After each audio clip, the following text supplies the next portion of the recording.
ಕರ್ನಾಟಕದ ಐತಿಹಾಸಿಕ ಮತ್ತು ಸಾಂಸ್ಕೃತಿಕ ಪರಂಪರೆಯ ಕೇಂದ್ರವಾಗಿರುವ ವಿಜಯಪುರ ನಗರವು ಕ್ರಿಸ್ತ ಶಕ 1490 ರಿಂದ 1686 ರವರೆಗೆ ದಕ್ಷಿಣ ಭಾರತವನ್ನು ಆಳಿದ ಆದಿಲ್ ಶಾಹಿ ರಾಜವಂಶದ ರಾಜಧಾನಿಯಾಗಿತ್ತು.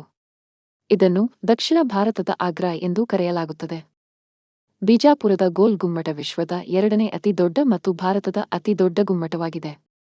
ಇಲ್ಲಿನ ಪಿಸುಗುಟ್ಟುವ ಗ್ಯಾಲರಿ ಅತ್ಯಂತ ಪ್ರಸಿದ್ಧ.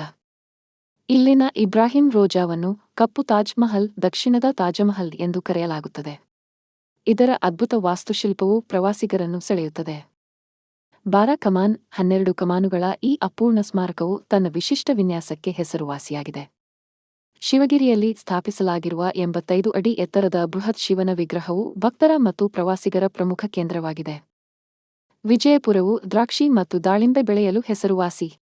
ಇದನ್ನು ಕರ್ನಾಟಕದ ದ್ರಾಕ್ಷಿ ನಗರ ಎಂದು ಕರೆಯಲಾಗುತ್ತದೆ.